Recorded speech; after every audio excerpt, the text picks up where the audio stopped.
Friends Technos 1960కి అందరికీ స్వాగతం. Date వచ్చేసరికి మే 8, 2025. టైం వచ్చేసరికి 4 PM అవుతుంది. ఇప్పటి వరకు ఉన్న న్యూస్ అయితే ఇవి. ఫస్ట్ న్యూస్ దగ్గర వెళ్ళే ముందు చాలా బ్రాండ్స్ లాంచ్ డేట్స్ అయితే కన్ఫర్మ్ చేసినాయి. మేలో చాలా మొబైల్స్ రాబోతున్నాయి. ఇప్పటివరకు లాంచ్ డేట్స్ చాలా వరకు కన్ఫర్మ్ చేయలేదు. ఇప్పుడు కన్ఫర్మ్ అవుతాయని ఒక్కొక్కటిగా చూద్దాం. ఫస్ట్ వచ్చేసరికి శాంసంగ్ నుంచి శాంసంగ్ మే 13వ తారీఖు శాంసంగ్ S25 ఎడ్జ్ని లాంచ్ చేయబోతుంది. ద వెయిట్ ఈజ్ ఓవర్ అని చెప్పేసి వీళ్ళు సింబాలిక్గా వెయిట్ ప్లేస్లో WAIT కాకుండా WEIGHT పెట్టారు. అంటే వెయిట్తో రీప్లేస్ చేస్తారనమాట. స్లిమ్మెస్ట్ ఫోన్ తీసుకొస్తున్నాం లైట్ వెయిట్తో అని చెప్పడానికి. 162 grams ఉంటుంది ఇది. అండ్ థిక్నెస్ వచ్చేసరికి 5.89 mm థిన్ ఉంటుంది. 8 లీడ్ ప్రాసెసర్తోనే వస్తుంది. 200 MP కెమెరా ఉంటుంది. చూడాలి ఎలా ఉంటుందో. బ్యాటరీ మాత్రం 4000 mAh బ్యాటరీ ఉంటుంది దీన్ని. ఈ ఫోన్ మే 13వ తారీఖు గ్లోబల్గా అయితే మే 12 వస్తుంది. 13 ఇండియాలో లాంచ్ అవుతుంది.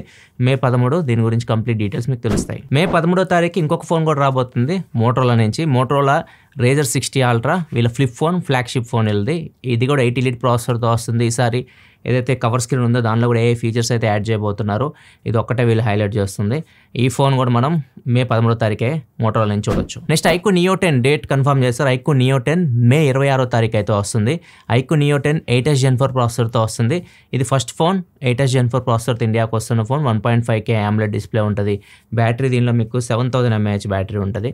Back side 50, front 16 MP camera బాగానే ఉంటుంది. మొత్తం ఓవరాల్ స్పెక్స్ ఇది 30,000 అరౌండ్ తీసుకొని రావచ్చు. ఎందుకంటే 25,000 26,000 దగ్గర iQOO Neo 10R ఉందిగా. Neo 10 30,000 దగ్గర తెస్తారు. Neo 10 Pro 35,000 అట్లా తీసుకొని రావచ్చు. అండ్ దీనికి పోటీగా రియల్మీ GT7 లాంచ్ చేస్తుంది నెక్స్ట్ డే. ఇది 26వ తారీఖు వస్తుంది కదా, మే 26వ తారీఖు. మే 27వ తారీఖు వీళ్ళు డేట్ పెట్టుకున్నారు. రియల్మీ GT7 సిరీస్ వస్తుంది. 2 ఫోన్స్ వస్తాయి. Realme GT7, Realme GT7T 2 phones అయితే వస్తాయి. GT7 సేమ్ ఏదైతే మీరు iQOO Neo 10 చూస్తున్నారో అదే స్పెక్స్తో వస్తుంది. 8S Gen 4 ప్రాసెసర్తోనే వస్తుంది.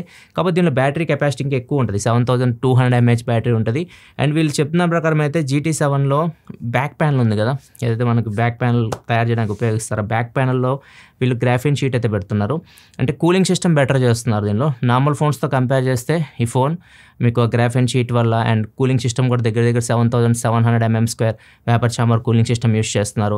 నార్మల్ ఫోన్స్తో కంపేర్ చేస్తే 6 degrees సెంటిగ్రేడ్ వరకు కూల్గా ఉంటుంది ఫోన్ అని చెప్తున్నారు. గేమింగ్ ఫోకస్డ్ ఫోన్ ఇది. గేమ్స్ మీద ఫోకస్ చేసి తీసుకొస్తున్నారు. అండ్ ఈ ఫోన్ మనం మే 27వ తారీఖు ఎక్స్పెక్ట్ చేయొచ్చు. దీంతోపాటు GT7T అని చెప్పి ఇంకో ఫోన్ కూడా తెస్తున్నారు. ఇది Dimensity ప్రాసెసర్తో వస్తుంది. MediaTek Dimensity 8400 ప్రాసెసర్తో రావచ్చు. నెక్స్ట్ మనకి Samsung Galaxy watch next generation వాచెస్లో ఒక కొత్త ఫీచర్ యాడ్ చేయబోతున్నారు.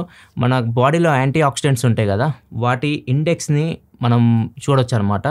యాప్లో సామ్సంగ్ హెల్త్ యాప్ ఉంటుంది కదా, దానిలో అయితే కనిపిస్తూ ఉంటుంది. సో యాంటీ ఆక్సిడెంట్స్ చాలా ఇంపార్టెంట్. మన బాడీలో కణాలు చనిపోకుండా కాపాడుతూ ఉంటాయి అనమాట. సెల్స్ చనిపోతే చాలా మన బాడీ పార్ట్స్ కూడా పాడైపోతూ ఉంటాయి. సో వాటిని కాపాడుకోవాలంటే మీరు ఎలాంటి ఫుడ్ తినాలి అది కూడా మీకు సజెషన్స్ ఇస్తూ ఉంటుంది.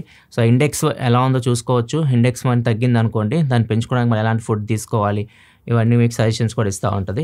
ఇది నెక్స్ట్ జనరేషన్ సామ్సంగ్ గెలాక్సీ వాచ్లో కొత్తగా యాడ్ చేయబోతున్నారు. నెక్స్ట్ న్యూస్లోకి వెళ్ళే ముందు డీల్ ఆఫ్ ద డే చూసుకుంటే మిల్టన్ 1.35 లీటర్ జగ్ మీరు హాట్ వాటర్ కానీ హాట్ కాఫీ కానీ హాట్ టీ కానీ దీనిలో స్టోర్ చేసుకోవచ్చు అనమాట. దీనిలో ఒకటే కలర్ తక్కువ రేటుకి వస్తుంది. 299 రూపీస్కి అయితే వస్తుంది. మిగతావన్నీ ఎక్కువ రేట్ అయితే ఉన్నాయి. అండ్ ఇంకొక ల్యాప్టాప్ డీల్ చాలా బాగా అనిపించింది నాకు. ఏసూస్ నుంచి వస్తుంది ల్యాప్టాప్ డీల్. ఇది కూడా మీకు అమెజాన్లోనే ఉంది. అండ్ దీనిలో మీకు 2,000 రూపాయలు కూపన్ డిస్కౌంట్ వస్తుంది. ఒక 6,000 రూపాయలు HDFC క్రెడిట్ కార్డ్ మీద డిస్కౌంట్ వస్తుంది. మొత్తం 8,000 రూపాయలు డిస్కౌంట్ వస్తుంది. అండ్ ఇది ఎఫెక్టివ్ ప్రైస్ వచ్చేసరికి 31,990 రూపాయలకు వస్తుంది. సో ఆ ప్రైస్కి మీకు ఇది Ryzen 5 7 సిరీస్ ప్రాసెసర్తో వస్తుంది. 16GB ర్యామ్తో వస్తుంది. 512GB SSD అయితే ఉంది. Windows 11 ఆపరేటింగ్ సిస్టమ్ మీద రన్ అవుతుంది. ఒకవేళ మీరు 30,000 దగ్గర ల్యాప్టాప్ చూస్తూ ఉంటే ఈ డీల్ కూడా చాలా బాగా అనిపించింది. ఇది కూడా మీరు చెక్ చేయాలనుకుని చెక్ చేయొచ్చు. ఈ డీల్ లింక్స్ కింద డిస్క్రిప్షన్ ప్రొవైడ్ చేస్తే ఒకవేళ ట్యాక్స్ ఉంటే ఇక్కడ కూడా ఉంటాయి. ఇక్కడ నుంచి ఇంకా ఎక్కువ డీల్స్ మీరు చెక్ చేయాలనుకుని చెక్ చేయొచ్చు. టెలిగ్రామ్ ఛానల్ లింక్ కూడా కింద డిస్క్రిప్షన్ ఉంటుంది, అక్కడ చెక్ చేయండి.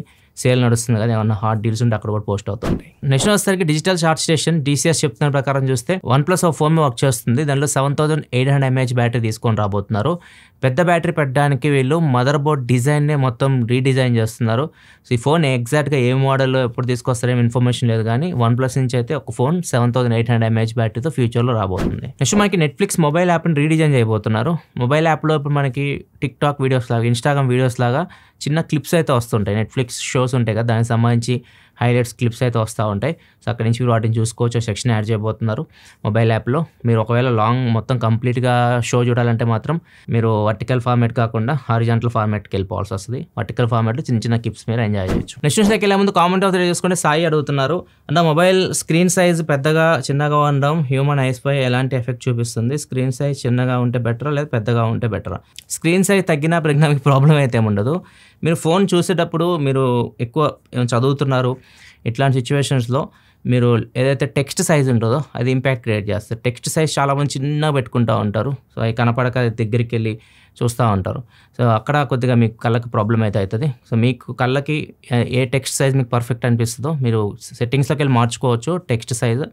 అది మీరు పర్ఫెక్ట్ పెట్టుకోండి. మీరు చిన్న సైజ్ ఫోన్ వాడినా పెద్ద సైజ్ ఫోన్ వాడినా అది మీ కంఫర్ట్ బట్టి వాడుకోండి, కానీ ఇది ఒకటి ఫాలో అవ్వండి. నెక్స్ట్ మనకి ఒక యూట్యూబర్ జేమ్స్ బ్రూటన్ అని చెప్పేసి ఒక యూట్యూబర్ ఇతను ఒక బైక్ని తయారు చేశాడు.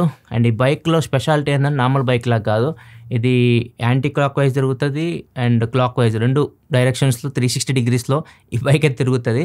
అది దీనిలో ప్లస్ పాయింట్. అండ్ ఇంకొకటి ఫ్రంట్ బ్యాక్ కూడా వెళ్ళొచ్చు. దీన్ని ఈయనే డిజైన్ చేశాడు. లెఫ్ట్ సైడ్ వచ్చేసరికి కంట్రోల్స్ ఈ బైక్ని clock wise anti clock wise తిప్పడానికి అనమాట. ఇట్లా అంటే మీకు క్లాక్ వైజ్ ఇట్లా అంటే యాంటీ క్లాక్ వైజ్ వెళ్తుంది. రైట్ సైడ్ వచ్చేసరికి మీరు ఫ్రంట్కి అన్నారనుకోండి, ఫ్రంట్ కంటే ముందుకు వెళ్తుంది, బ్యాక్ కంటే వెనక్కి వెళ్ళిద్ది. సో ఇవి కంట్రోల్స్ హ్యాండిల్కి అయితే ఇచ్చేసాడు. అండ్ ఇది చాలా యూనిక్గా డిజైన్ చేశాడు. 2 పెద్ద శాండ్ బాల్స్ తీసుకున్నాడు.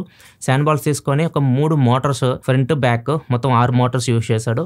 ఆ మోటార్స్ మధ్యలోనే ఈ బాల్ అయితే పెట్టేశాడు. అండ్ స్టిక్ చేయట్లేదు, దాన్ని స్టిక్ చేస్తే 360 degreesలో రొటేట్ అయితే అవ్వదు. సో అందుకే దాన్ని అలానే వదిలేశాడు. ఇక ప్రాబ్లం ఏంటంటే శాండ్ బాల్స్ ఊడిపోవచ్చు, ఊడిపోయినాయి కూడా వీడియోలోనే చూపించారు, ఊడిపోతాయి కూడా అవి. ఎందుకంటే ఫిక్స్ చేస్తే మొత్తం 360 degreesలో తిరగవు అనమాట. సో ఇది ఒక కాన్సెప్ట్ అయితే తయారు చేశాడు, బాగుంది ఇది. సో బైక్ సెల్ఫ్ బ్యాలెన్స్ అవుతుంది, ఏ డైరెక్షన్ అంటే ఆ డైరెక్షన్లో తిరుగుతుంది, ఫ్రంట్ బ్యాక్ కూడా మూవ్ చేయొచ్చు. నెక్స్ట్ మనకి రీసెంట్గా చూసుకుంటే ఎయిర్టెల్ బ్లింకిట్తో కొలాబ్ అయ్యి సిమ్ కార్డ్ డెలివరీ ఇంటికి డెలివరీ చేసే ఫెసిలిటీ తీసుకొచ్చింది. ఇది న్యూస్లో కూడా మీకు చెప్పాను. ప్రజెంట్ ఈ సర్వీస్ అయితే ఆపేశారు, ఎందుకంటే డాట్ వాళ్ళు హెచ్చరించారు అనమాట. ఎవరైనా సిమ్ కార్డ్ తీసుకోవాలంటే ఫస్ట్ కేవైసీ కంప్లీట్ చేయాలి, తర్వాత వాళ్ళు సిమ్ కార్డ్ వాళ్ళ చేతిలో పెట్టండి.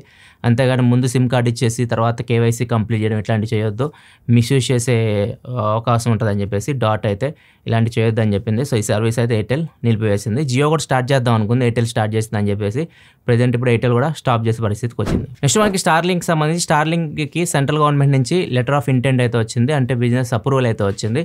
సో ఇండియాలో బిజినెస్ అయితే చేసుకోవచ్చు. అండ్ తొందరలో మనం స్టార్లింక్ అయితే చూస్తాం. వీళ్ళు సర్వీస్ ప్రొవైడ్ చేస్తారు, ఇంటర్నెట్ సర్వీస్. అండ్ తర్వాత సేల్స్ ఉంటాయి మనకి, కస్టమర్ సపోర్ట్ కానీ ఇవన్నీ ఈ జియో అండ్ ఎయిర్టెల్తో కొలాబ్ అవుతున్నారు. వీళ్ళు చూసుకుంటారు అన్నమాట ఏమైనా ప్రాబ్లం వస్తే మనకి. నెక్స్ట్ వచ్చేసరికి బెంగళూరులో ఆర్సీబీ ఫ్యాన్స్ని పోలీసులు అరెస్ట్ చేస్తారు. వీళ్ళు ఏం చేశారంటే, రీసెంట్గా మ్యాచ్ జరిగింది, చెన్నై వర్సెస్ ఆర్సీబీ మ్యాచ్ జరిగింది.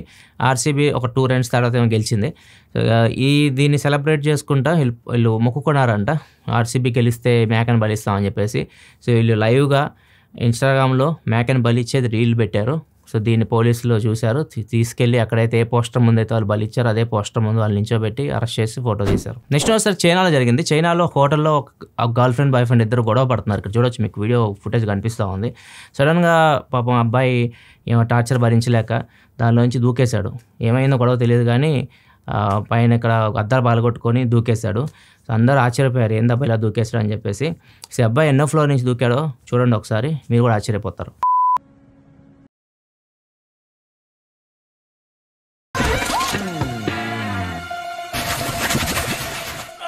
ఇదే చెప్పి వరకు ఉంది న్యూస్ అయితే. ఎపిసోడ్ మీకు నచ్చింది అనుకుంటే నచ్చితే లైక్ చేయడం మాత్రం మర్చిపోగలం. మరిన్ని వీడియోస్ కోసం మన ఛానల్ సబ్స్క్రైబ్ చేసుకొని ఫాలో అవుతుండండి. మళ్ళీ మనం రేపటి టెక్ న్యూస్ సెలవు.